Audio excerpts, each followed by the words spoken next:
I can see it clearly now. Nothing gonna bring me down. I got my head held high. I'm on my way, and I'm following the signs to my happy place. I'm walking in the light of a brand new day, and I'm right where I belong in my happy place.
Good evening and welcome to the Coon Rapids City Council meeting for Tuesday, December 17th, 2024.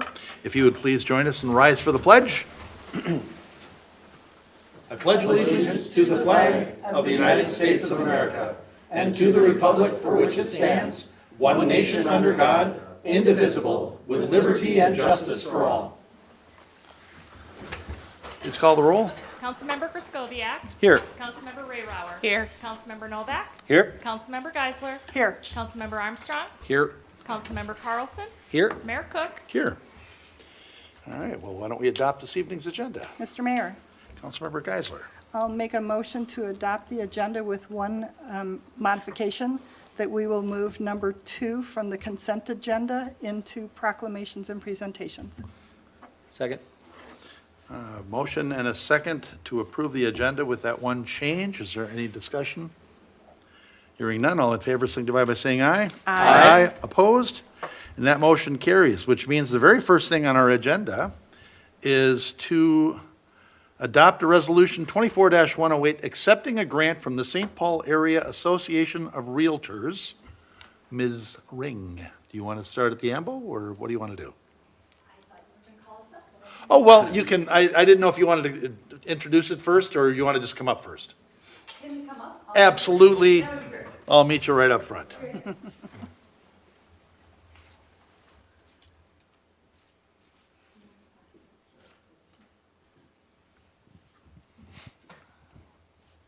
Okay, who wants this then? I'm going to start off. Mr. Brown. All right. I thought I would start off because the city has had a long partnership with the St. Paul Area Association of Realtors going back over a decade, I would say. They've been an important partner for us as we develop various housing policies. Obviously, maintaining the city's housing stock, ensuring affordability are important things to our city, and having a partnership with local realtors is an important component of that. So in addition to helping us on policy matters, we've partnered with SPAR on now an annual realtor forum that brings in realtors from around the region to the city so we can share our various housing resources that they can then share with their clients, and just share in more general terms all the good things we have going on in our community. So in the recent years, as SPAR has developed its new Key Communities program, we look for opportunities to work together even further. One of the components of that program is a placemaking grant opportunity, which we looked for some opportunities and felt one of our priorities would be a good fit for that.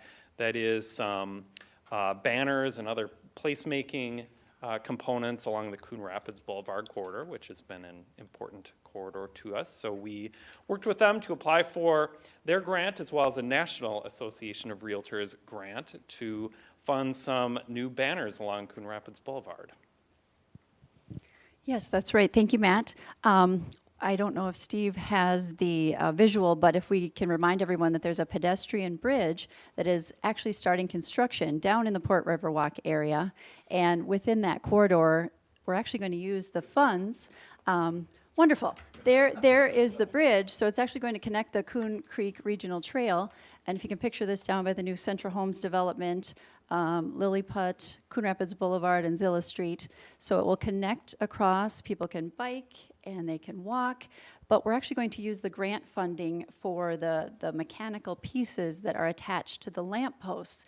And we have some original designs that have come out of our marketing department, and it's really going to beautify the area down there. So what a statement between the bridge and these beautiful flags, and we can't do it without the mechanical pieces. So the funding from St. Paul Area Association of Realtors, what a beautiful placemaking that will have in the community. So the city wants to thank you, and I just want to take a minute to have you introduce yourselves, and we'll accept this grant money.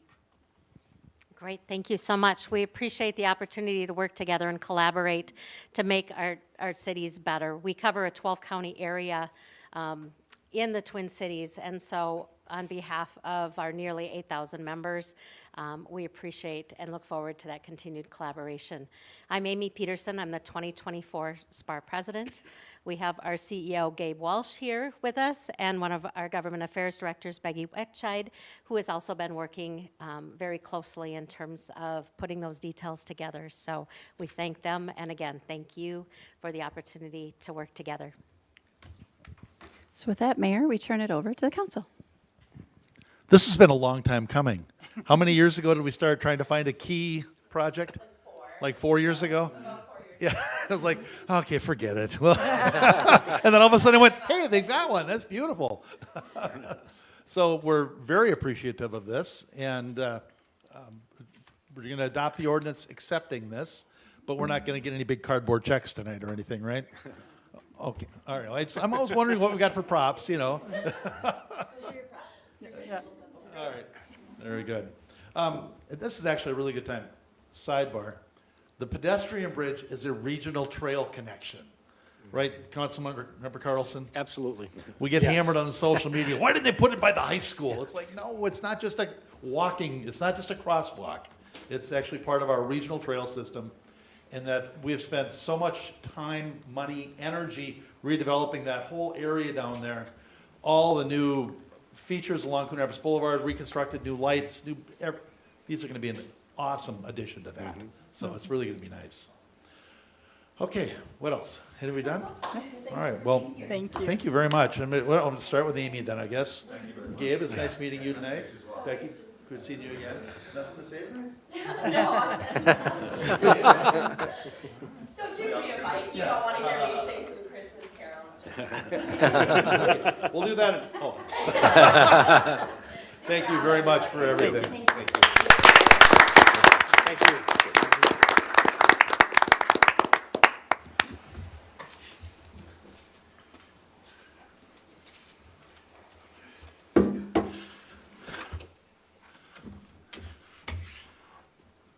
All right, so let's see. So we need to actually accept that then. Do we want to do that now? Or is it part of, okay. Or is, because we've already removed it from the consent agenda. Yes. We should do it now then? So, Mr. Mayor, Councilmember Geisler? I will make a motion to adopt Resolution 24-108, accepting a grant from the St. Paul Area Association of Realtors. Second? Motion by Geisler, second by Novak. Is there discussion? Mr. Mayor? Councilmember Geisler? I would just make a comment, because we didn't talk about how much this is. And so it is $7,000 from the National Association of Realtors and $2,500 from SPAR, for a total of $9,500 to purchase these banners, which is fabulous. And we thank them. Absolutely. All right, any other discussion? Hearing none, all in favor signify by saying aye. Aye. Opposed? And that motion carries. Like, who would oppose that, though? Not sure. All right, and now we're going to item 1, which is to approve the minutes from the December 3rd meeting. Motion to approve the minutes, Mr. Mayor? Second. Motion by Carlson and a second by Armstrong. I have to go up here and see now, where are we at? 2, 1. Get really confused. Okay, any discussion or corrections? Hearing none, all in favor signify by saying aye. Aye. Opposed? And the motion carries. 2 abstentions, Councilmembers Rayrauer and Novak. That was what I was looking for. All right. Now on our consent agenda, we have 3 items left on our consent agenda. The first one is item 3 on this evening's agenda, and that's to receive the schedule of electronic payments. We're just receiving the schedule of electronic payments from November 27th, 2024 to December 11th, 2024. If you're ever wondering what the city spends money on, go into the council agenda, and it's all right there. The next item on our consent agenda is to adopt Resolution 24-114, accepting donations and business sponsorships. We have multiple that between October 1st and December 31st. The city received donations from CR Sports Bar, Competition Cheer, Advanced First Aid, and Community Strength Foundation, the family of the family of Ralph Wiley, Bob and Linda Fredrickson, Kathy Steckel, and then we have several anonymous donors, and then we have a donation from the Club Car Wash and North American Development Group Riverdale Village, and we would like to thank all of the donors and businesses that supported events and programs. So we're looking to adopt Resolution 24-114 to accept contributions made to the city between October 1st and December 31st, 2024. And the next item, which is the final on our consent agenda, is to adopt Resolution 24-113, appointing George Blindauer to the Arts Commission. George has submitted an application for the Arts Commission. After discussion with the applicant at the December 10th meeting, the Arts Commission recommends he be appointed to the Arts Commission with a term expiring December 31st, 2027. So we're looking to adopt Resolution 24-113, appointing George Blindauer, or Blindauer, and I apologize. Was it the second one? Blindauer? Okay, whichever one it is, where you are getting appointed to the Arts Commission with a term expiring December 31st, 2027, and that's our consent agenda. Mr. Mayor, Councilmember Rayrauer? so glad to welcome George to the Arts Commission. Love all of our commissioners. We couldn't do it without you. You do a lot of important work for the city, and thank you to all of those that donated and did business sponsorships. We greatly appreciate it. And with that, I make a motion to approve the consent agenda. Second. Motion by Rayrauer and a second by Geisler. Is there further discussion or questions on the consent agenda?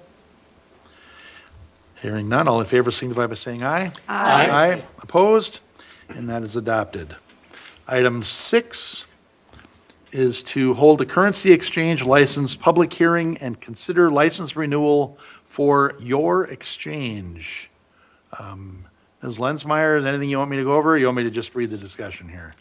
Mr. Mayor, it's just a standard protocol for this type of license renewal, which requires us to hold a public hearing and then request that the council concur with the renewal of that currency exchange license. Very good. This was noticed in the paper, and the Minnesota Department of Commerce conducted a state-level background review on the appropriate personnel. No matters which would impact concurrence with the license were discovered, and their fee schedule is attached to our agenda. Does anybody have any questions on this before I open the public hearing? Hearing none, I will open the public hearing on the, as we consider the license renewal for Your Exchange. Is anybody here to address council for the public hearing on the license renewal for Your Exchange? All right, seeing nobody here for that public hearing, we will close the public hearing.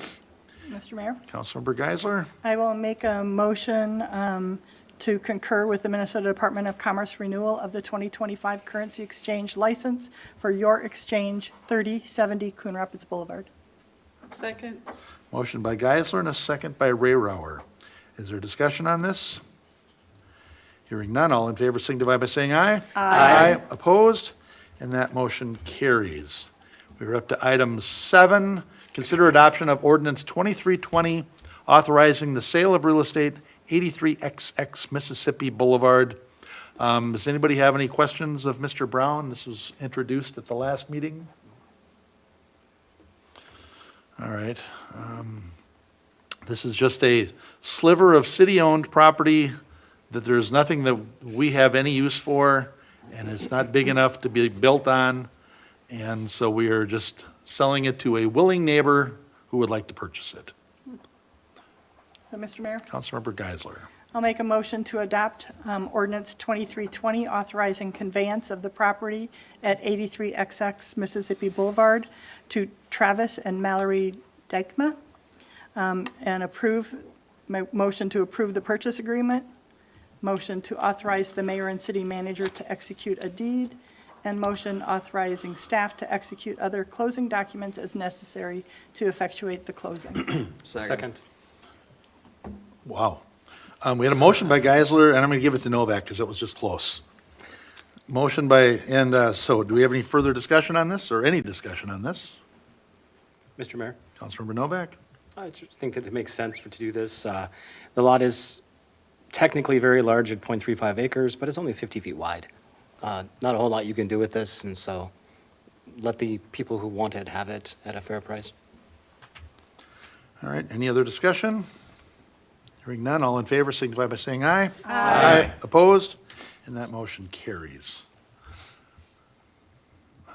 Item 8, consider adoption of ordinance 2319, amending the municipal stormwater rates, charges, and collections, City Code Section 13-1300. Mr. Hammer, anything else you want to add to this from last meeting? No, Mr. Mayor, it's just the adoption following the introduction from last meeting, but I'm happy to answer any questions. Anybody have any questions of Mr. Hammer? Okay, Mr. Mayor? Councilmember Geisler. It's my last meeting, I'll just make them all ready. Go on and, So I'll make a motion to adopt ordinance 2319, amending chapter 13-1300, stormwater drainage utility. Second? Motion by Geisler, second by Carlson. Is there discussion on this or questions of Mr. Hammer? Mr. Mayor? Councilmember Kraskowiak? Yes, I do have a couple of questions on this, some concerns. And, well, let me start by saying, while I agree with the rate structure that's going to be coming up later in the meeting, I think that we're missing an opportunity with this in changing some of the language in this ordinance because we're not addressing the fact that Coon Rapids still has agricultural land in the city, specifically a couple of sod farms. So I would like to see a designation in here. If we're going to go to the effort to change this ordinance, why aren't we including a definition for a farm in here that has a much lower REF factor than 0.2? And so the reason I brought that up, and I brought this up in a couple of work sessions already, is these sod farms are large acreages, and even if their REF is 0.2, multiply that by the acreage, and I believe these residents are paying an unfair amount into the municipal stormwater drainage fund. You know, we're talking $3,000, $4,000 a year for those properties, whereas a residential property is, $50 or whatever it is. So I really do think that we should look at, if we're going to change this, let's take a look at a different designation. And when you think about it, they're in the same designation as parks.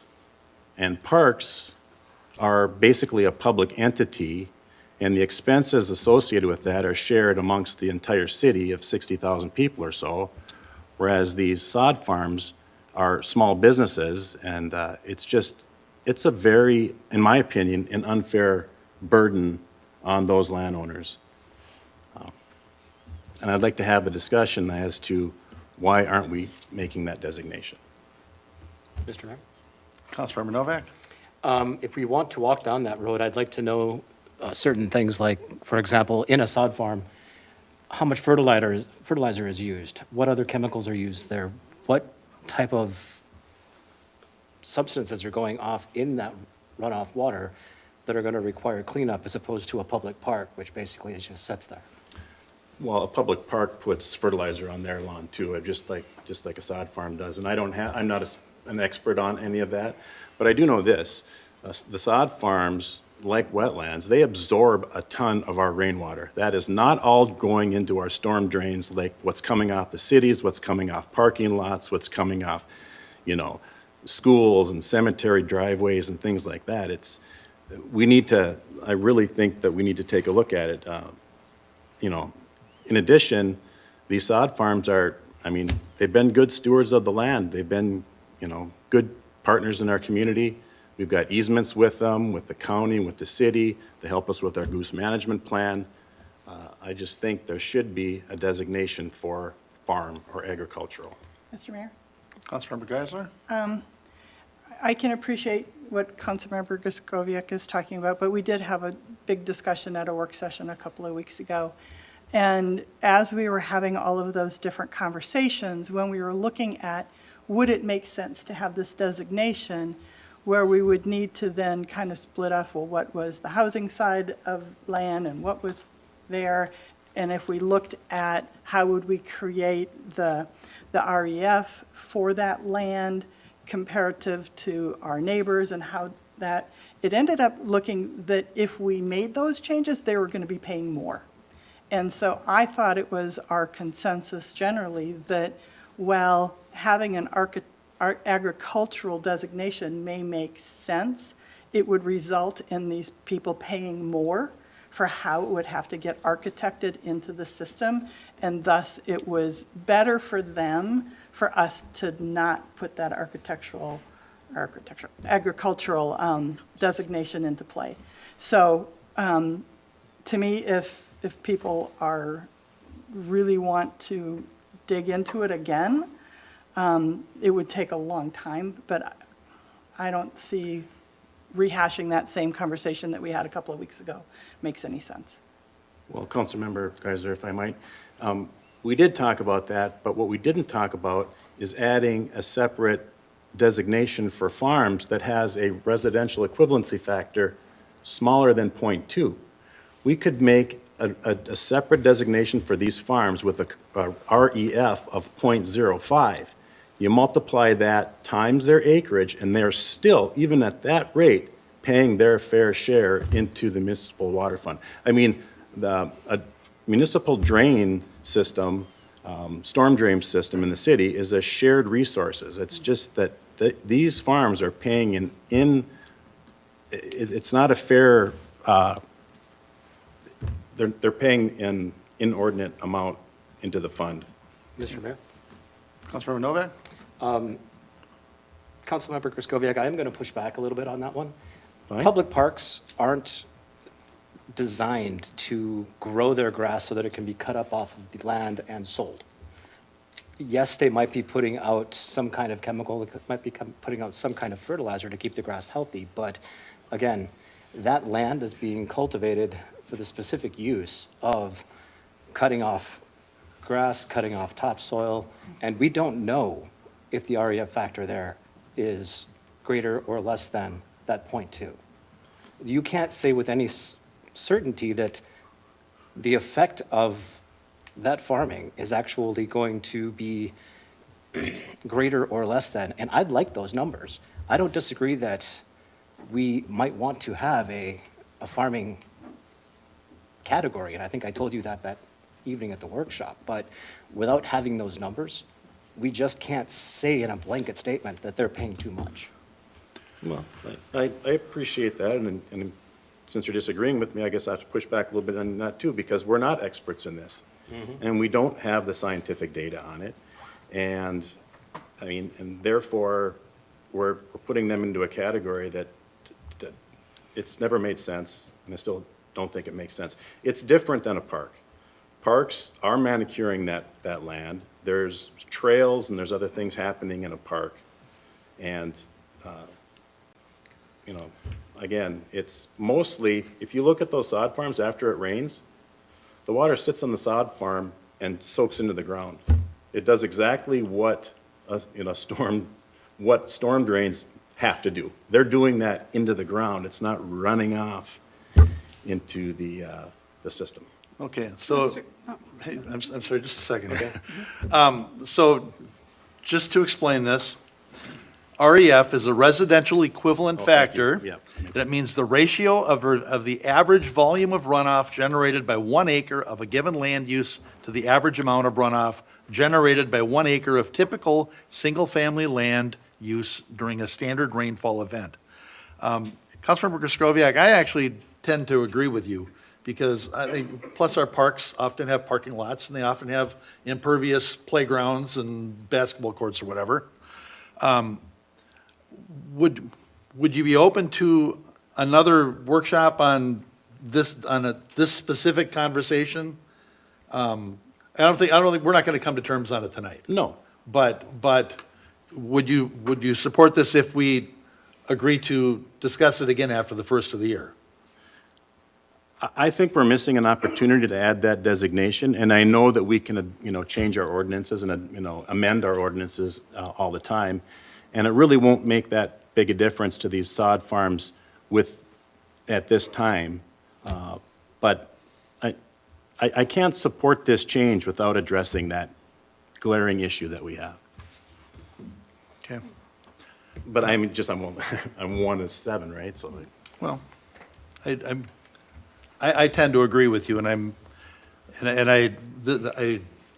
like that .05, that, you know. Your Honor? Councilmember Novak? Again, I don't necessarily disagree with you. I just want the data.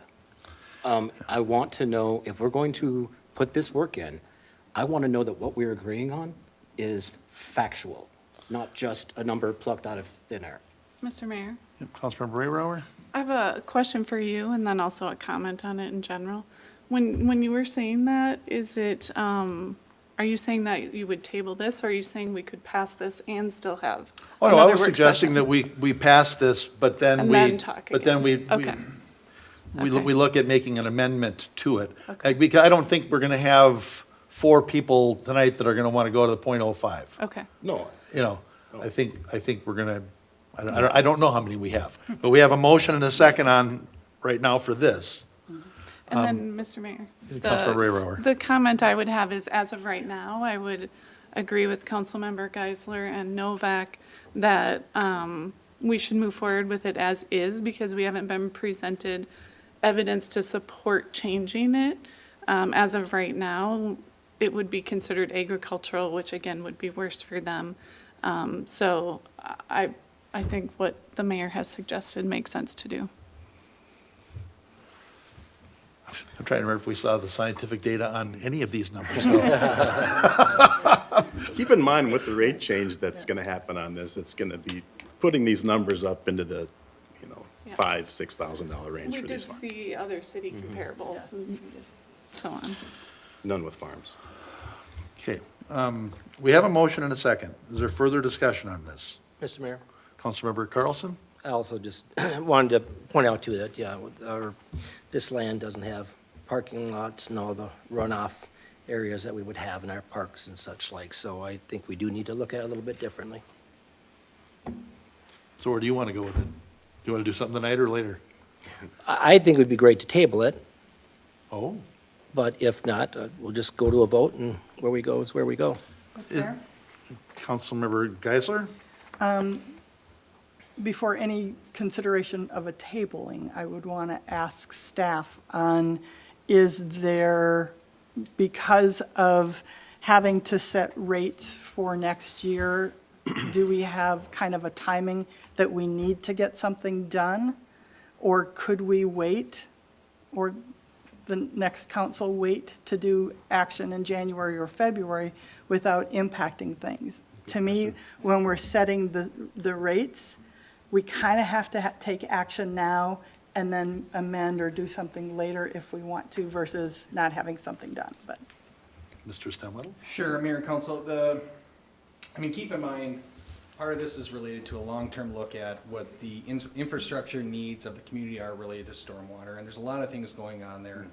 One, in terms of aging infrastructure, but 2, in terms of federal and state requirements that are coming down. And so, over the past year or so, staff has worked with financial consultant Ellers to look at our rate structure, including the REF factors, to determine what's the best model for Coon Rapids. So the REF piece of it, which you're discussing right now, is having some minor modifications, frankly, to it.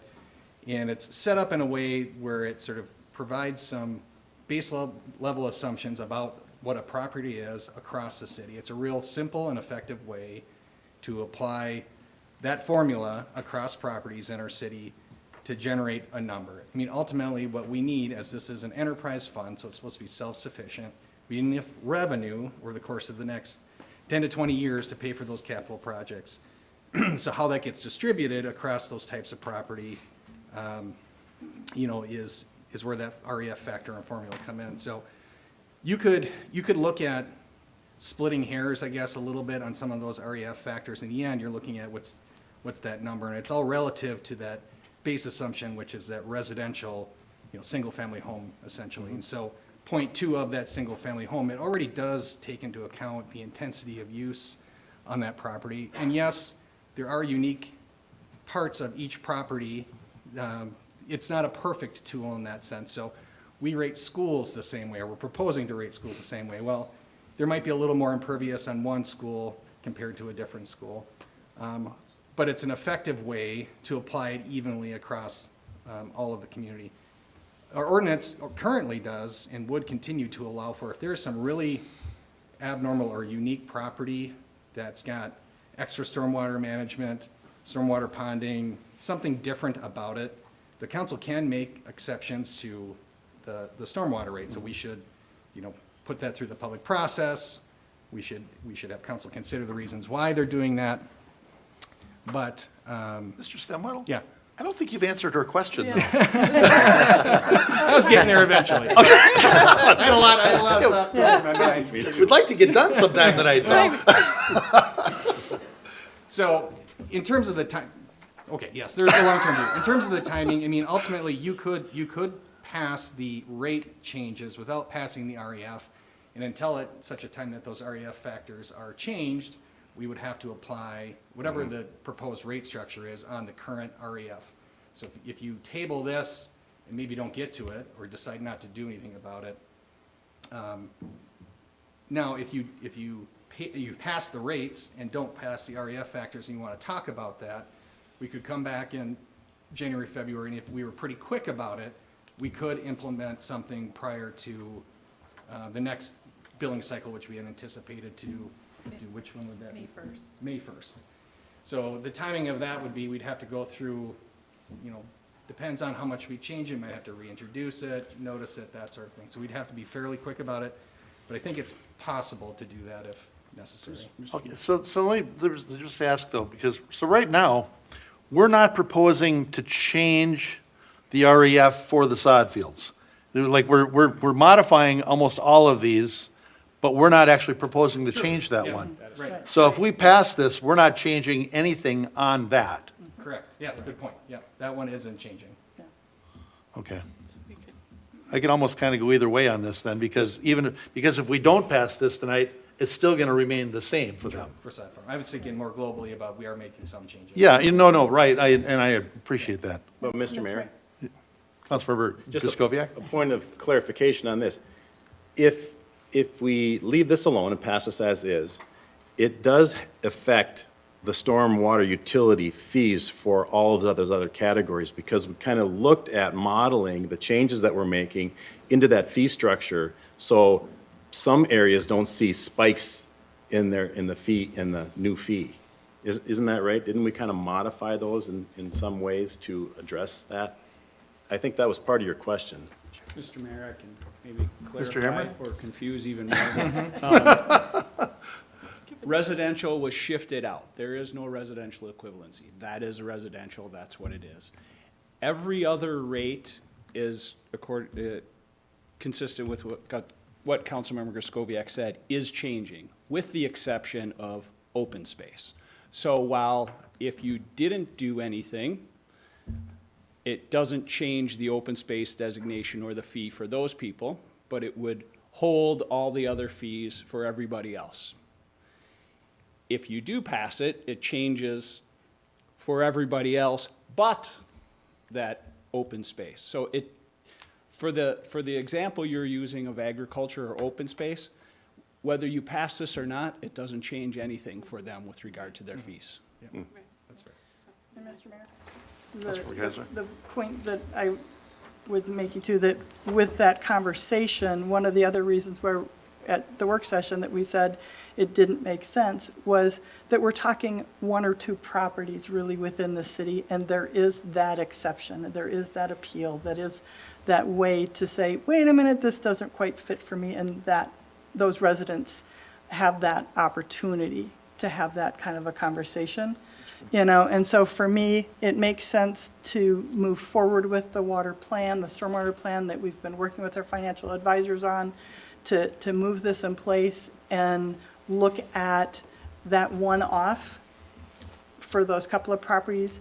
And if, in looking at them, it makes sense down the road for, a change in that REF, or from open space and splitting out something to agriculture, that could be done at a later date and time. But I think it's, we need to be making the motion and passing it to keep everything going for everything else in the city. Your Honor? Councilmember Novak? Yeah, I have to agree with that one completely. We are on a bit of a time crunch, and, again, looking for data, looking to be able to find that information out, that'd be the perfect time if a exception were to be filed. And at that point, then we could actually get that data and find out what the right way of doing this would be. If it's not going to change one way or the other, let's get everything done and let's allow them to come in, ask for the exception, get that data, and do what the right thing is at that point. Mr. Mayor, I might, and you can see I'm kind of passionate about this one, and I agree with everyone on the council here. And Councilmember Geisler, sure, they do have that appeal process, and they can hire attorneys and spend tens of thousands of dollars to find the scientific data. If we're going to ask them to find the scientific data, then we're going to have that scientific data on every one of these other categories too, homes and cemeteries and schools and everything like that. So here's what I might suggest. If we could add a new category called farms, we know we have 2 of them in town. If we added a new category called farms, and instead of having an REF of 0.2, we have an REF of 0.05. Amend this to add that, and we have everything else is fine in the ordinance. They can appeal it. We can adjust the ordinance as necessary. You can amend it later if we need to. I think that would be fair. So Councilmember Griscoviac, it would be agricultural then, right?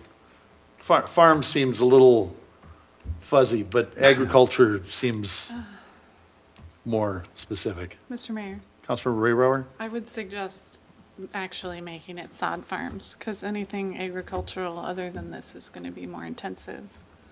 Okay. I'm good with that. Mr. Mayor, Councilmember Geisler? we went through this ad nauseum in the work session and Okay. decided not. I think it's irresponsible to try and make that kind of a change on the fly. Okay. Councilmember, Mr. Brody, if this gets voted down tonight, what happens? Are we better off tabling it, or we have a motion and a second right now? If we vote it down, we'd have to start over, which we may have to start over anyways, depending on what the changes we make to the ordinance, if we bring it back. So if you vote to table it and it comes back and we think the change is significant enough, and I'm not sure, it probably is, then we would have to reintroduce it at the next one, then have an adoption at the next meeting after that. Point of order. Okay. Yes, You said we have a motion and a second. we do. So Councilmember Griscoviac's point, is that a amendment to what we have going on, or? No. He hasn't made it as a. No. Just kind of floated it out there. Mr. Samweddle?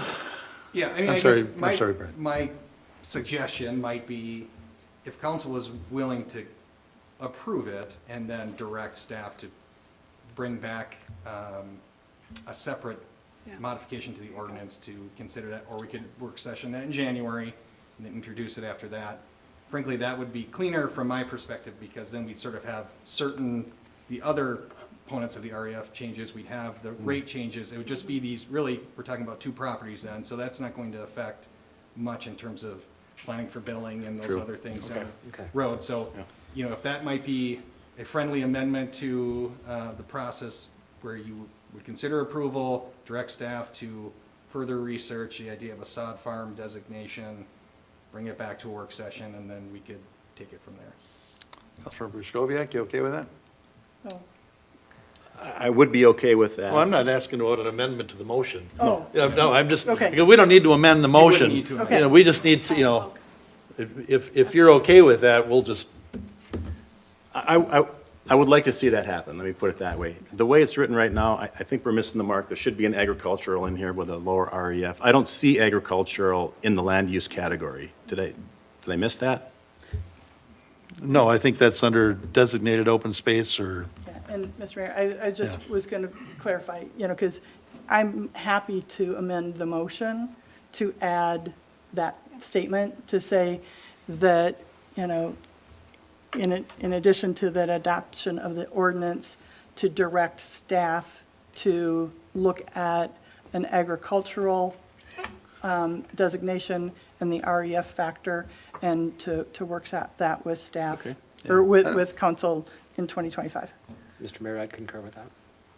And that just gets it into the motion, that gets it into, this is something that we are going to do. okay.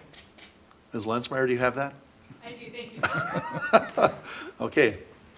We have, the motioner has modified the motion, and the seconder has seconded it. Is there further discussion?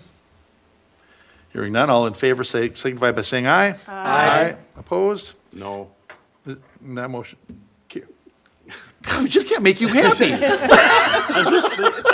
have to make sure it comes back to us. I'm on record here. Thank you. All right, thank you for that. Item 9 is to consider Resolution 24-112, calling for a public hearing. Are we ready to remove that from the table yet? Looks like we have 7, so yes. Oh, that's right, we were missing, we didn't have enough people, that's right. Motion to remove from the table? Second? Motion by Geisler, second by Carlson to remove Resolution 24-112 from the table. And this was, all it is calling for a public hearing to vacate drainage and utility easements, 360 Coon Rapids Boulevard. So, does anybody have any questions on this, or do we want to move it forward? Mr. Mayor, I'll make a motion to adopt Resolution 24-112, which calls for a public hearing on January 21st, 2025 for a vacation of drainage and utility easements. Second. Motion by Geisler, second by, was it Armstrong over Yep. there? All right. Is there discussion on this? Mr. Mayor, Councilmember Griscoviac? did the parcels get combined? Is that what I'm seeing in this memo? It's my understanding they did. Okay, I asked that same question. okay, very good. All right. All right, any other discussion? Hearing none, all in favor signify by saying aye. Aye. Opposed? And that motion carries, and we'll have the public hearing for that on January 21st, 2025. We're up to item 10. Consider adoption of ordinances 2321, 2322, 2323, 2324, and 2325. Cannabis business locations. This was introduced, this was introduced at the last meeting, right? Correct. Okay. Does anybody have any questions of this one? Mr. Mayor? Councilmember Rayrower? Oh, Ms. Lensmeyer. Mr. Mayor, if I may, before you Okay. consider Yes, this item, Ms. I would Lensmeyer. request that you authorize summary publication. It's not in the request, but we would ask for that because that's a lot of pages. Yeah. Okay, Thank you. perfect. So, oh, well, that's right in the motion, though, and authorize summary publication, right? What? That one is mine. Oh, sorry. Carry on. It is. Thank you. Rosanna Dana, never mind. Wow. Mr. Mayor? Councilmember Rayrower? So Ms. Lensmeyer, I was going to ask you, does this basically meet the minimum requirements by the state statute as we make this amendment or ordinance? Mr. Mayor, Councilmember Rayrower, we understand that it does. We may have to pivot as the rules come out, and we will be paying attention to what comes out through the All Office right. of Cannabis Management. Great, thank you. So with that then, I will make a motion for planning case 24-30 that we adopt ordinances 2321, 2322, 2323, 2324, and 2325, amending city code sections 11-201, 11-701, 11-801, 11-903, and 11-1003, respectively, to regulate the locations of state-licensed cannabis retail and production businesses within the city and authorize summary publication of the amended city code sections. Second. After all that work, come on, somebody second it. We have a motion and a second. Do we have further discussion on this? And we continue to build the airplanes while we're flying, huh, Mr. Brody? All right. That is the truth. All in favor signify by saying aye. Aye. Opposed? Nay.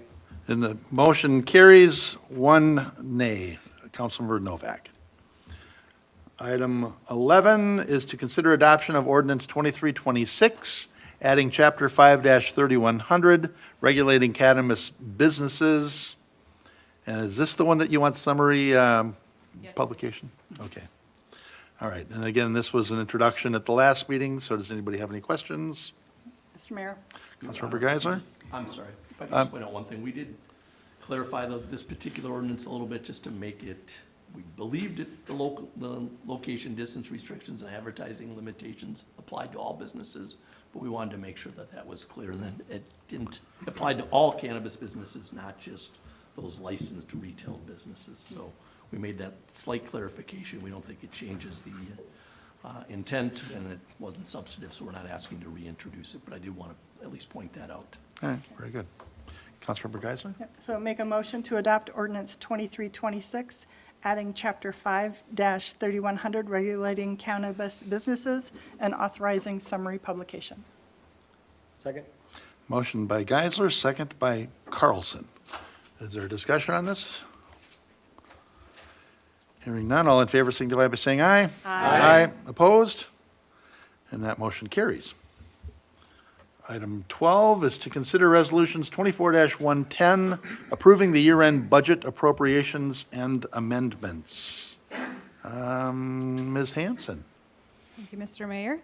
City Council, we're asking that you consider a resolution to amend the 2024 general fund budget to reallocate budget appropriation between the expenditure categories and various activities. Our city code places that legal level of authority at the category level of the expenditure within the activity. So as we near the end of the year, we take a look at our year-to-date information and update our year-end estimates, and then compare that to our budget, and are recommending net adjustments equal to 0. In addition, the resolution would authorize amending the 2024 and 2025 budget to carry forward $16,900 worth of items in the general fund and $970,293 in other funds from 2024 into 2025. These are items that we've identified that will not be purchased or received before the end of the year, so we want to carry forward that budget. And I'm happy to answer any questions. Thank you. Anybody have any questions for Ms. Hanson? Mr. Mayor? Councilmember Griscoviac? Just one question, and that is the fund, or we upped the funding to the Emerald Ash Borer Fund, right, for all those ash trees. That's not in this because we already voted and did that, and the budget's already been adjusted that way? Correct. Okay. Councilmember Griswold, when we brought forth the interfund loan, Yeah. we also amended the 2024 budget, and then the 2025 adopted budget includes the increased funding amount. Okay. All right. Just couldn't find it in here, so I figured. Thank you. Okay. Mr. Mayor? Councilmember Rehrower? I make a motion to approve Resolution 24-110, reallocating funds within the 2024 general fund budget and amending the 2024 and 2025 budgets. Second. Motion by Rehrower and a second by Geisler. Is there further discussion on this item? Mr. Mayor? Councilmember Geisler? I'd just like to thank our finance staff and Ms. Hanson. There's an awful lot of work that comes together with all the different budgets and making sure, especially at the year end, what needs to be accounted for in 2025, what's going to be in 2024, and making sure that we're dotting our i's, crossing our t's, and it's an awful lot of work. And I appreciate their dedication, because when you look at the things, there's just minor dollars that move back and forth, and that means that our city staff has done a really good job at planning and understanding what their budgets are and staying within the budgets and being able to deliver the services. So kudos. Your Honor? Councilmember Novak? I'd just like to second that. I mean, the public doesn't probably know, but each of the council members gets a budget package that's probably this thick. And it all makes sense because of the hard work of that group right over there. And so, again, thank you so much. You guys make us look pretty good at the end of the year. And so that's probably not the easiest thing in the world to do. So, thank you. All right. Other discussion? We have a motion and a second. All in favor signify by saying aye. Aye. Opposed? And that motion carries. Item 13 is to consider the 2025 workers' compensation coverage. And it looks like you are recommending option 1. Ms. Hanson? Correct. Mr. Mayor, City Council, Before you is our workers' compensation renewal for 2025. The proposed net deposit premium is a 12.9% increase over 2024, mostly related to an increase in our experience mod factor. That kind of does go up and down through the years, so it's not something that we're obviously working to lower that, but that factors into that net deposit premium. We are recommending using the retro rated option number 1. We've utilized that option since 1988 and have seen savings.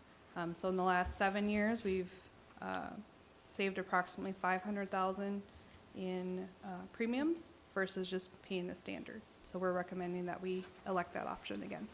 Very good. Any questions of Ms. Hanson? Mr. Mayor? Councilmember Rayrower? Well, it seems pretty clear that we're going to want option 1. So I will make a motion to approve accepting option 1 of the retro-rated plans with the League of Minnesota Cities Insurance Trust.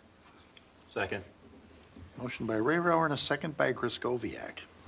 Is there further discussion on this? Hearing none, all in favor signify by saying aye. Aye. Opposed? And that motion carries. Item 14 is to consider Resolution 24-111, amending the 2025 fee schedule for storm water utility fee changes. It's all you tonight. This is my last item. Mr. Mayor, City Council, so before you are we're requesting change the adopted fee schedule for 2025 for stormwater utility fees. As mentioned earlier, the Stormwater Fund is a self-supporting enterprise fund where the revenues are supposed to cover all related expenditures, capital investments, debt service, you name it. So it doesn't receive any other tax support of that nature. So we want to make sure that our rates are sufficient. Over the last year, we've worked with Ellers, our municipal advisor, to do a long-range study on our improvements, or our planned improvements. Our street program over the next few years is pretty capital intensive with stormwater infrastructure as well as some other mandates.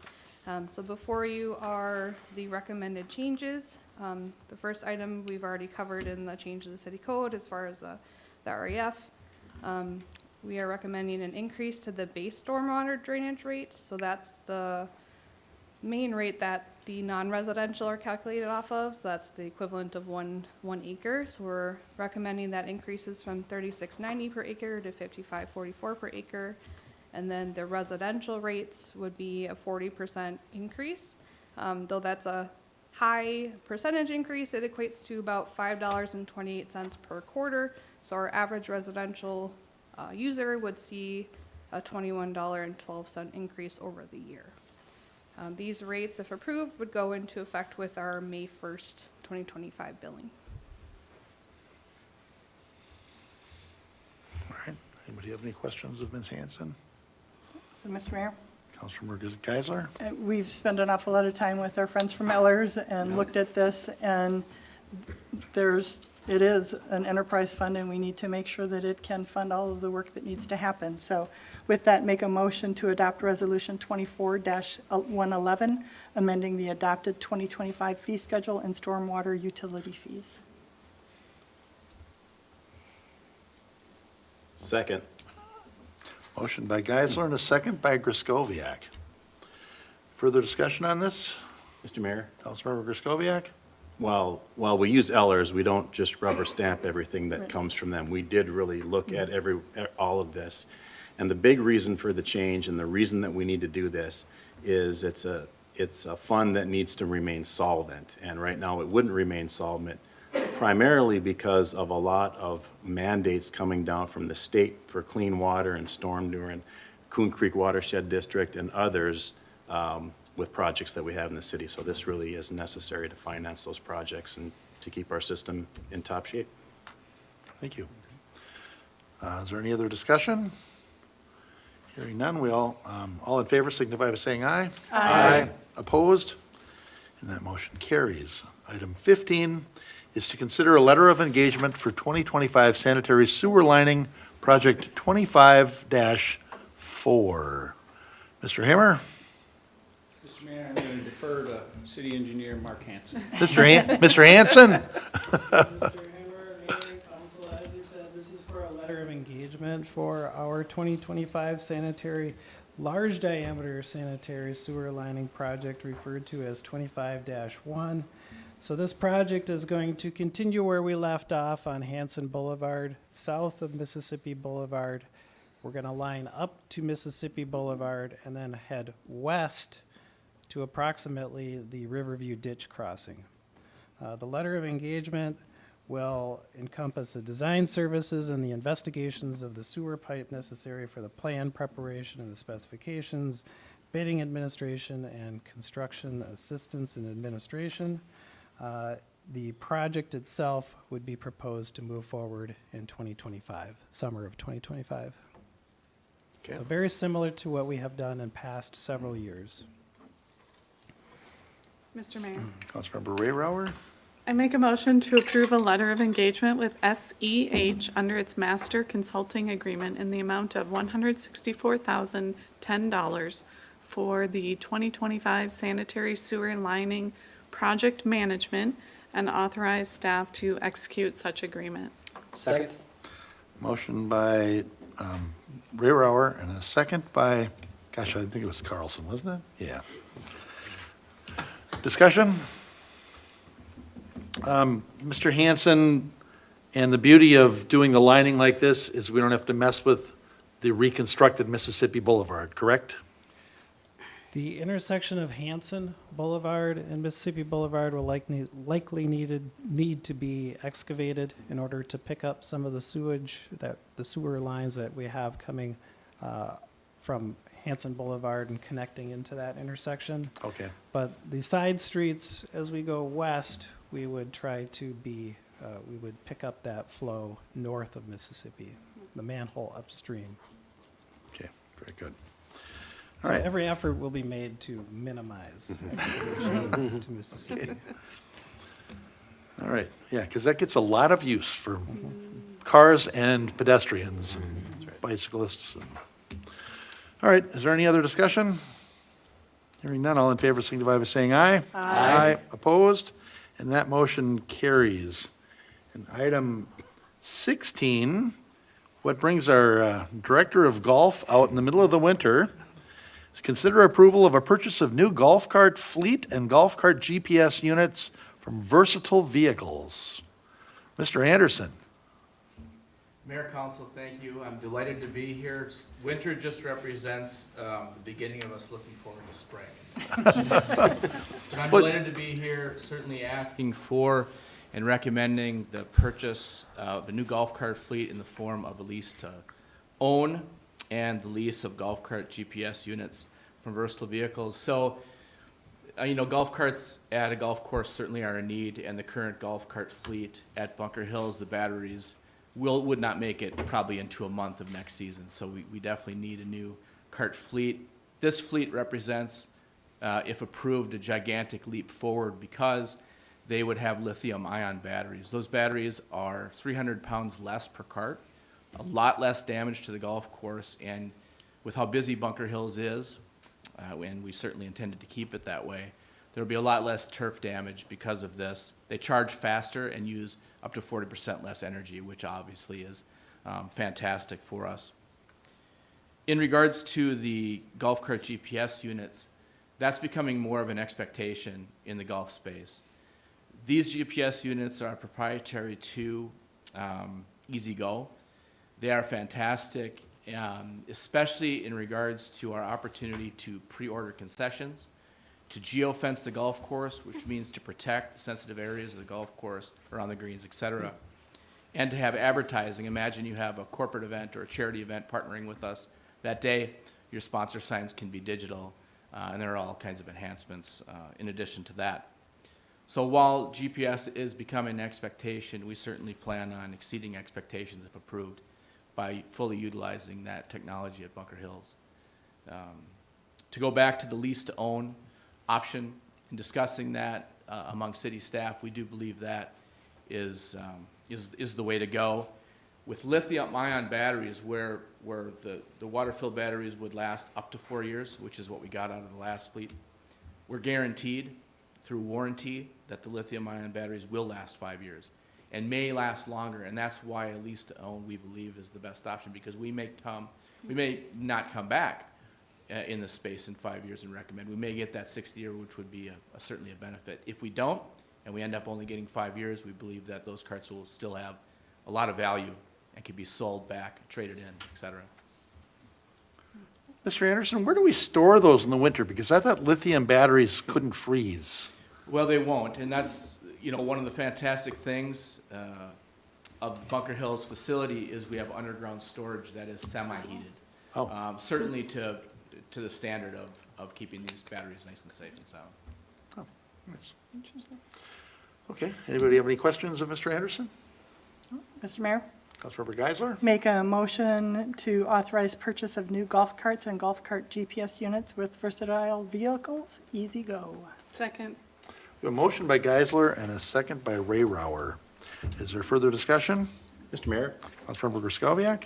It's a lot of money, but I think it really makes sense because I'm sure this is 100% funded by user fees. People rent these carts, they pay for it, they're paying for it here. It creates a better draw for the golf course that's already doing a great amount of business, so it makes sense for the city to do this. I like the fact that we have the option to buy at the end of the lease. If these things really go well, extend these for 10 years.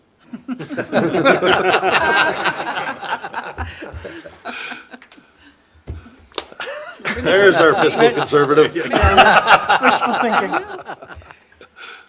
Your Honor?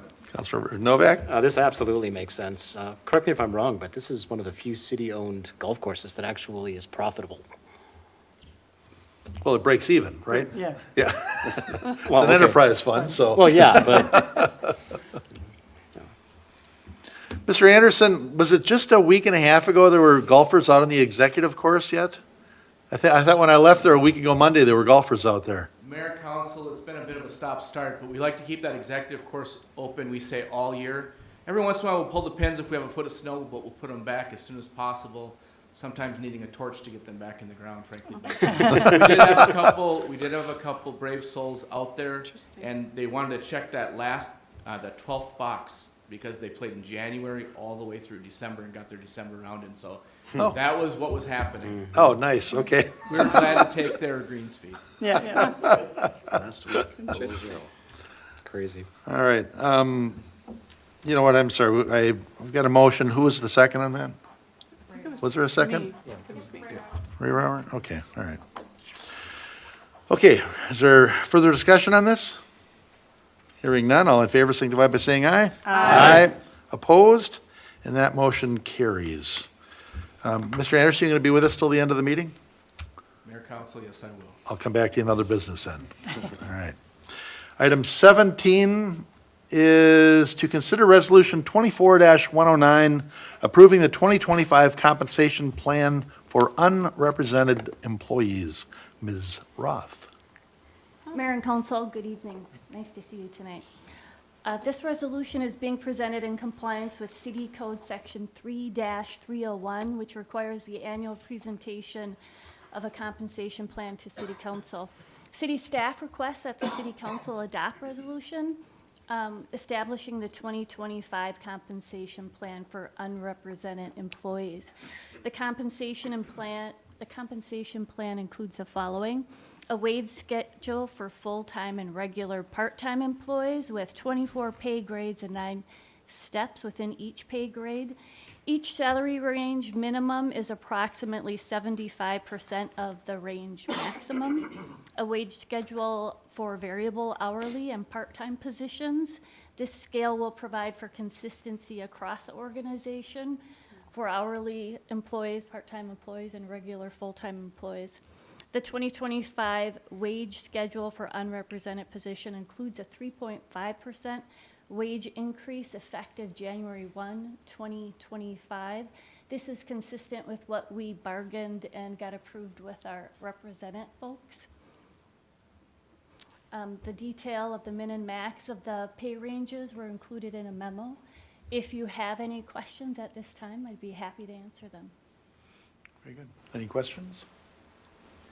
Mr. Mayor, Councilmember Rayrauer. I make a motion to adopt Resolution 24-109, establishing the 2025 compensation plan for unrepresented employees. Second. Motion by Rayrauer, second by Geisler. Is there discussion? Hearing none, all in favor signify by saying aye. Aye. Opposed? And that motion carries. Thank you very much. Item 18 is to consider Resolution 24-115, amending the 2025 fee schedule to add registration fees for cannabis businesses. Ms. Lenzmeyer? Mr. Mayor and Council, the request is for an amendment to the fee schedule to include registration fees for cannabis businesses. We will expect that to come online here in 2025, and so the resolution outlines what the proposal is, and those figures come right out of the statute, so we're just asking you to approve what we're essentially required to approve. All right. So, Mr. Mayor, Councilmember Geisler? I'll make a motion to adopt Resolution 24-115, amending the adopted 2025 fee schedule to add registration fees for cannabis businesses. Second. Motion by Geisler and a second by Armstrong. Is there discussion? Mr. Mayor, just as a reminder to folks, earlier this year, we consolidated and created this one large fee structure. So there's one place to go for the fees, and now we have a new one. We're just adding it to the list. Any other discussion? Mr. Mayor, Councilmember Kraskowiak? are these the maximum fees that we could charge by state statute? Mr. Mayor, Councilmember Kraskowiak, that is correct. Okay, because they seem low compared to liquor licenses, so Yes, they pointing do. that out to maybe our elected officials at the state legislature. All right. Any other discussion? Hearing none, all in favor signify by saying aye. Aye. Opposed? Nay. That motion carries. One no, Councilmember Novak. Item 19 is to adopt Resolution 24-116, approving the solar on public buildings grant contracts. Ms. Hovland. Mr. Mayor, council members, we first brought this opportunity to you last spring. This is a state grant program designed to support the installation of solar on public buildings. With your support, we applied for the grant for 2 city-owned buildings and received an award for each of them. As part of the grant approval process, we put the projects out for bid and selected a contractor. After submitting final project specifications, we were officially approved for the grant awards. The next step is to authorize the grant contracts with the state, and then once that is complete, we can bring the construction contracts forward to you in the new year. Okay. Anybody have any questions on this? Mr. Mayor. Councilmember Rayrauer? Thank you. I unofficially just want to make this in honor of Deanne Christensen, who passed away and was very much in support of City Solar, and also former Mayor Lonnie McCauley, who has passed away and was also very much in support of City Solar. And with that, I would like to make a motion to adopt Resolution 24-116, approving the solar on buildings grant contracts and accepting the grant money. Second. Motion by Rayrauer and a second by Novak. Is there further discussion on this? Your Honor. Councilmember Novak? Olivia, you and I have discussed this several times, and I notice here that Fire Station 3 was actually approved. One of the things that I talked to you about was the possibility of getting this same type of project here at City Hall on top of the fire station, so that in an emergency, power gets cut off, they would still have power to function. Is there any possibility of that type of thing in the future? Mr. Mayor, Councilmember Novak, the Solar for Public Buildings grant program by the state is limited to buildings in Xcel Energy territory. So okay. there are only a few city buildings that are geographically eligible. The City Hall is in Connexus Energy territory, and there is not currently a state grant program for that service territory. So any solar project for City Hall would be an independent thing. But correct me if I'm wrong, this solar project at Fire Station 3 would keep it powered, even if the rest of the grid were to go down. Well, we have a generator for that. It's our EOC, right? Well, the generator's great, but it requires gasoline. And again, I just want to see that this is actually doing what we want it to do. Not that I disagree with it. I think it's fantastic. Yeah, But Mayor Council, I was just going to make the point that we would rely on the generators for direct power to the buildings, just given the nature of these buildings in particular. These aren't going to generate enough to power the buildings themselves. They're going to sort of theoretically offset the amount of energy that, we sort of get credit for the power we're generating. So it wouldn't be enough to operate either facility. In those cases, we really do need those diesel generators to kick in to make those work. Okay, thank you. Mr. Mayor? Councilmember Rayrower? Yeah, I'd just like to add, we looked at different things, including power purchase agreements in the past, which was more money up front. And I just want to say a huge thank you to Ms. Darrow Hovland for doing the work and finding this grant and getting this going forward, because the amount of money this is going to cost the city is very low, and we will be making money, which offsets then our taxpayer dollars over time. So this really is a great benefit to the city and our taxpayers. We have a motion and a second on this, right? Okay, I thought so. Mr. Mayor? Councilmember Griscoviac? It says that, I'm totally in favor of this, especially since it's, 80% or so subsidized by these grants, and we're getting solar, clean energy out of it. I think it's a great deal. Says staff will bring construction contracts to the city council. So when we look at those, is the city then going to own these panels and the infrastructure at the end of the day, or is this a lease type situation? Or is that forthcoming? Mr. Mayor, Councilmember Griscoviac, at the end of this process, the city will own these systems. Got it. Okay. Okay. All right, we have a motion and a second. Do we have any other discussion? Hearing none, all in favor signify by saying aye. Aye. Opposed? And that motion carries. Item 20 is to consider MnDOT agreements for design and construction costs of the Coon Creek Regional Trail Pedestrian Bridge, Project 24-6. Mr. Hanson. Yes, Mayor and Council, before you tonight are two agreements with the Minnesota Department of Transportation that staff have worked out. This is to use funds from the Local Road Improvement Program, which will administer the grant funds that were appropriated by the state legislature in 2023.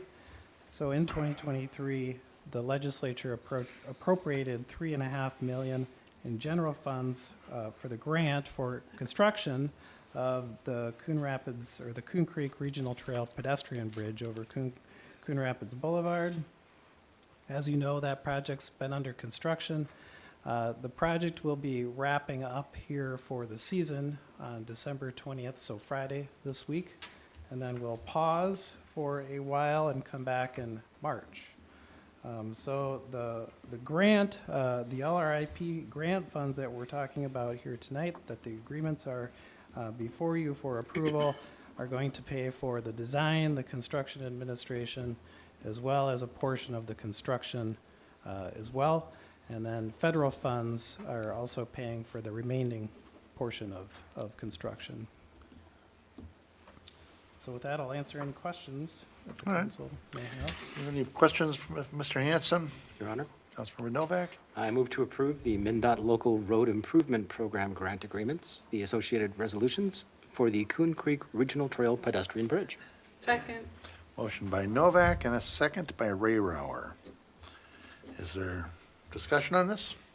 Mr. Mayor, just a note that, we had a nice work session on this just last week, so we went over all this, and it's really coming together nicely. So great collaboration with all the different groups and with the city here.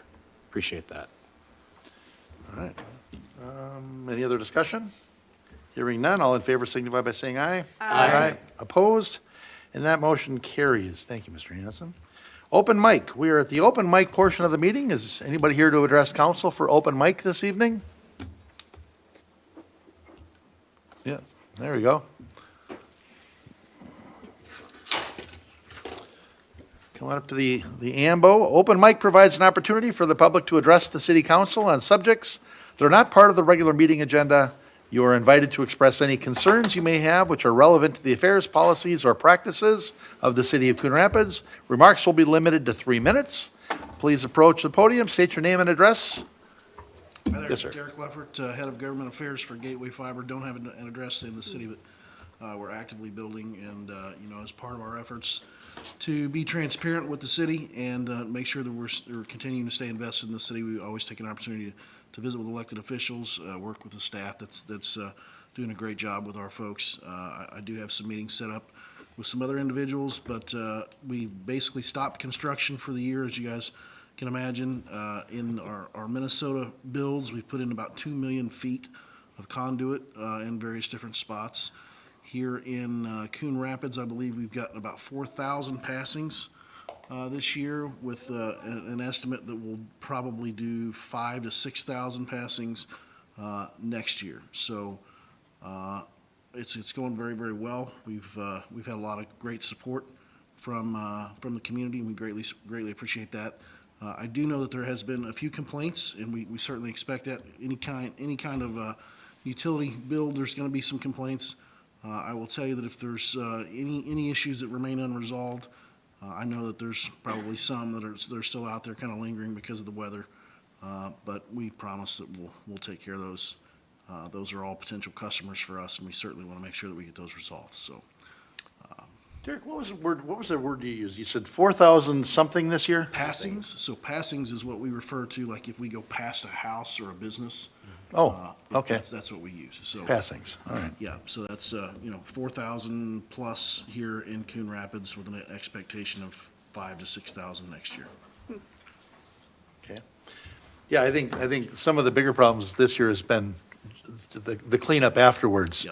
When you accidentally cut that CenturyLink wire and then it takes them, a month and a half to reconnect somebody's phone. No, I understand that, and, obviously our goal is not to do that. I will say that in terms of damages, for the utility damages, they've been exceedingly low in terms of like the at-fault damages that we have. We have crews that go out in advance of our crews actually doing the construction, and they try to make sure to identify issues so that they don't run into those. So I think all totaled here in Coon Rapids, I want to say we've only had probably 3 or 4 at-fault damages that I'm aware of, which is very, very low, considering the amount of footage that we're putting in the ground. So, Yeah, no kidding. just wanted to take an opportunity to say thanks to the council. If you guys have any constituent questions, concerns, I know that some of them have been reaching out to you guys, and then maybe some of the staff as well, but you're always welcome to defer those to me, and I'll be happy to get with our team and figure out what the issue is and get it resolved as best we can. So so basically we should be at 9,000 to 10,000 passings by the end of next year. That's our plan. And so that's like half of Coon Rapids, or close to half then? Yeah, and then, we try to not scale quickly. We try to do it in, obviously there's limited resources with the city, there's limited locating resources. So that's why we do it that way. But, certainly the more uptake that we get, the more we can build, and certainly the more we're willing to build. So that's kind of our plans at this point. Excellent. Anybody have any questions of Derek while he's here? All right, thank you, guys. Councilmember Brown, hang on, Councilmember Armstrong's got his hand up Just there. one quick question. Yeah. As far as the process or the plan goes, are you basically working like west to east, north to south? As far as Coon Rapids is concerned, Yeah. I'm not really sure what the specific plan is. I'd have to go back and get with our construction folks on, what the layout is. We do try to do what we call bolt-ons, so we'll build one, and I think there's 22 neighborhoods that we have planned in 2025. So I can get those specific neighborhoods for you guys so that you have them. But we generally try to do what we call bolt-ons, so we'll get one and then the next one, then we'll get the next one, so we can kind of build out. So that's kind of how we do it. Okay. Makes sense. Yeah, but I can get specifics for you guys as far as which ones are coming up. Appreciate it. Thank you very much. All right, thanks, guys. Thanks, Derek. Anybody else here to address council for open mic this evening? All right, then we will. Oh, yes, sir. Please state your name and address, and you've got 3 minutes to address the council, sir. Todd Lutman, 10559 Martin Street. I've weighed coming here quite a bit because I'm losing faith in police, law enforcement. They've treated me with disrespect, unprofessionalism. When I have a neighbor walk across the street and start digging in my yard, walk across the city street to dig in my yard. I called that and trespassed. The officer showed up. Disrespect. Put his hand up. You're done. I called in a complaint to Chief Steiner. The result of that, next day I had a city plow truck tearing up my front yard. Requested by him. I had somebody try to maim my dog with a weed whip. No, we're not doing anything. Tree fell from somebody else's property, and a neighbor threw everything in my backyard. Wasn't my tree to begin with. Threw it in my backyard. I tried to file a complaint. I was argued with, and no complaint was filed. I was told that I'm not an attorney, I don't know the laws. The tree company people I talk to, I think they know the legal limits because they do this every day. That's their business. They should know the laws. I just argued with until I just gave up and walked away. I mean, it's being disrespected, allowing things to happen, allowing, it to go farther, people get emboldened and go farther and farther, like the neighbor that tried taking a weed whip to my dog's face for barking. I mean, that's animal cruelty. And if you don't actually charge anybody for animal cruelty or at least give them a ticket, I mean, what are they there for? I know they have a hard job. Trust me, I have a lot of relatives that are law enforcement officers. My boy is a law enforcement officer. I mean, the way that I've been dealt with is very disrespectful. And like I said, it just emboldens people to go farther and farther. Okay. I think there needs to be some retraining.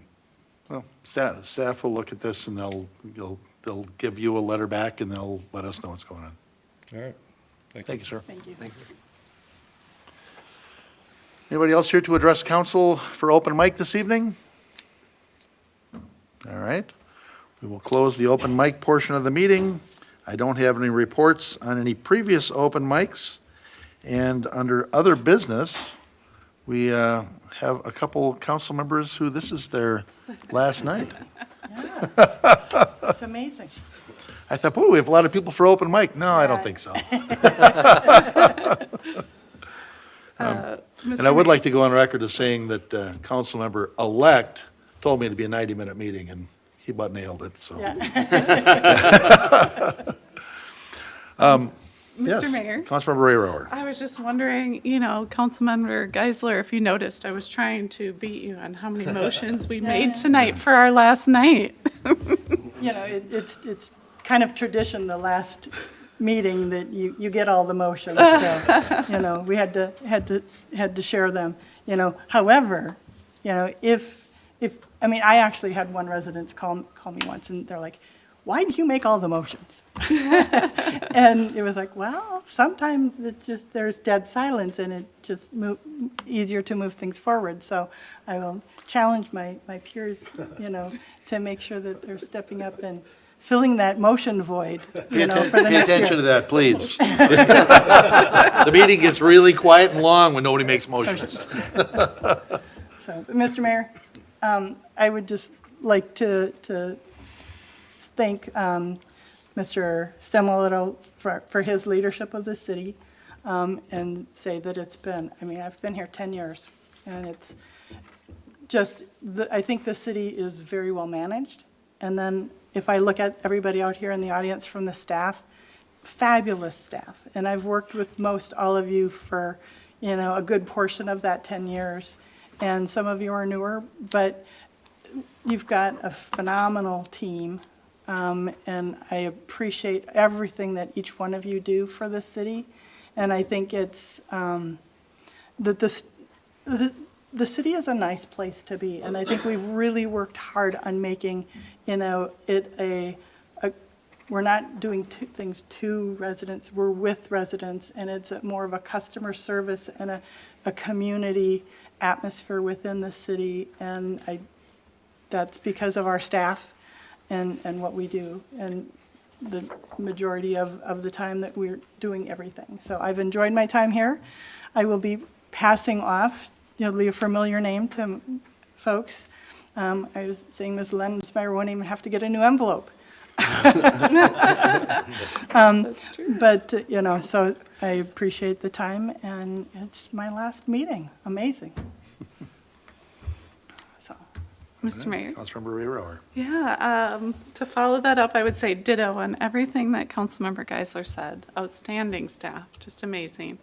When I think back to before I ran for council, I was a busy mom, teaching science all day at secondary level, and then coming home and running my kids to soccer and hockey practices.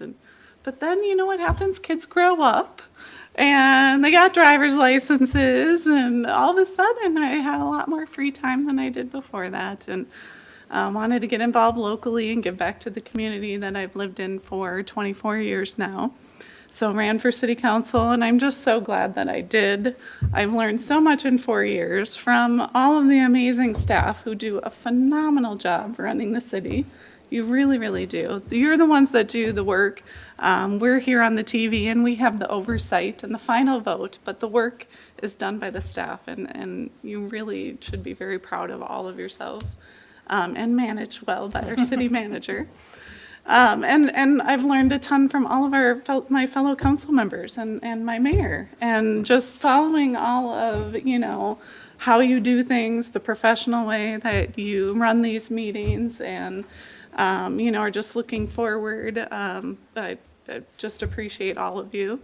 And know that I'm not going far. I'll still be serving our community and all the people of Minnesota at the Minnesota House of Representatives.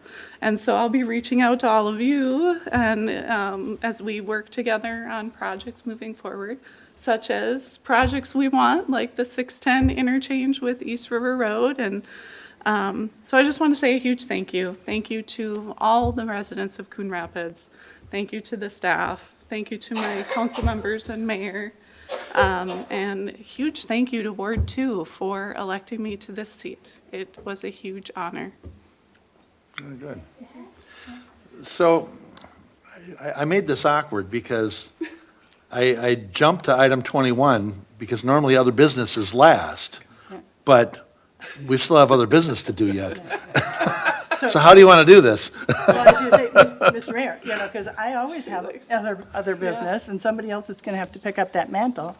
Because if you didn't know, our lighting contest winners were announced. And so if you go to the city website, you can go check out the winners, and there's a map with all the different houses with the lights that you can go drive around. On Thursday, the 19th, you can meet our licensed social worker at the Coon Rapids branch of the Anoka County Library. So lots of things that are always happening within the city, and we'll go and do that. And I think you probably want to talk about the tree lighting, which was last Saturday, which was wonderful. Yeah. I'll let you, I was in Mexico, so. Oh. We weren't. Yes. Yeah, so we had the tree lighting last Saturday, and it was fabulous. And I just want to take a moment to thank all of the folks that were involved in that. Community Strength Foundation, Magnify Financial, Nest to Threads Boutique Marketplace was in there with 300 ornaments. Thank you. I got decoration in my head, and I couldn't go back to ornaments. And they ran out, just before the end of it, so next year they plan on bringing 600. The Holiday Light Company that put the 8,000 to 10,000 lights on the tree, Together Productions, who braved the 29-degree weather to play the guitar and the piano out there on the stage. I think I already mentioned the Community Strength Foundation, Coon Rapids Rotary Club, Coon Rapids Fire Department Community Fund, Coon Rapids Firecracker Races, Coon Rapids Lowe's. These are all sponsors. Jack Couch and Family, JD Roofing and Construction. And helping us out that night was the Coon Rapids Nordic Ski Team, the Coon Rapids Royal Ambassador Program, And a big thank you to the city of Coon Rapids, the staff. Stephanie led the city side of that, and we had folks from Public Works, from Fire, from Police, the Ice Center, Bill Ganser, and the Ice Center is always so gracious and just takes care of so many things for us. Particular shout out to the tree lighting committee led by Tiffany Fick, who just does a yeoman's job, and and it was a fabulous night. It was a Currier and Ives hallmark moment of the 6 bonfires, the fireworks. It was all spectacular, and more people than we've ever had there. It was wonderful. And then the tree donors, Coon Rapids residents, the Howard and Nienaber family. It was a beautiful tree, and they were up on stage with their kids, and it was terrific. Okay, are we good on that? I think we're good on that. All right. Any other business? I just wanted to comment really quick, like, that was one of the few events that I've been to when the clock hit 0, those lights went off. Nothing stopped that tree from going up. Yeah, thanks for reminding me of that. So what I learned the very first year was as soon as you get on stage, you turn the clock around so nobody can see it. It was behind a tree, and I got distracted thinking I had plenty of time. The countdown, all of a sudden I'm in the middle of my announcements, and I hear people out on the ground going, 5, 4, and I'm going, oh no, here we go. So I just had to stop talking. The tree lit up, and then I finished the announcements after the 5 or 8 minutes of fireworks. But it was, yes. It was great. Yeah. The crowd loved it. Yeah. They appreciated your improvisation. Yep. Next year, that'll be actually a designated role. Turn the clock off. Yeah. All right. Any other business come before council? Yes, yes. Oh, Well, I Mr. Mayor, figured, I was actually going to wait until the end of other business and then have them come up front and, and then, yes. So one more piece of other business here. Yes, sir. I didn't want to be outdone by the mayor's Festivus tie and shirt, so I figured I would jump in here, and since we got Christmas next year, I just wanted to wish everyone a Merry Christmas and Happy Holidays, and everyone has a great season here. It's been a great year, and really looking forward to 2025 with everybody. All right. Excellent. Do we want to have them go up front and take, council members Rayrauer and Geisler, you should go up front and receive your signs. Mr. Stemmettle, you should actually present those, shouldn't you? Oh, well, I mean, we can do it. Or Ms. Lensmeyer, or? Come on, take that picture.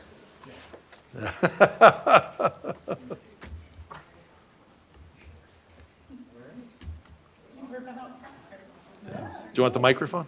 All right, well, it's my pleasure to present street signs. This is our tradition for outgoing city council members, to present them with street signs. So this year we let them choose sort of how they wanted their street sign to look. So we have Rayrauer Road. Perfect. Rayrauer Road. So Councilman Rayrauer, I present that to you. And then the other one is Geisler Way, which it feels intentional, Geisler Way. It was a family vote. And I wanted to just add another R to make it, you know. Alliteration always works.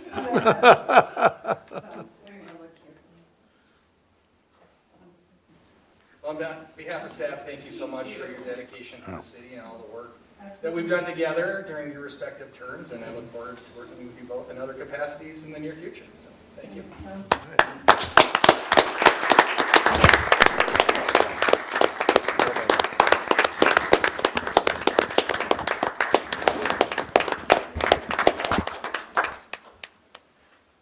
So then, Mr. Mayor? Oh, hang on. Just before you do that, I made Mr. Anderson stay here yes. so he could give us an update on the golf course and the shows, what's going on. You never come to see us anymore. Well, no, it's like I said, it's a pleasure to come here and ask for money. So I better tell you how we're gonna pay for those golf carts. And you know, just because it's winter doesn't mean it's not exciting at Bunker Hills. And Oak Crud, It's Christmas is up and running with the season's dinner theater. We've had many shows. I peek my head in there every once in a while, lots of laughs and people having fun, near sellouts. So far, there are tickets available after Christmas, so please go to seasonsintertheater.com and look into that.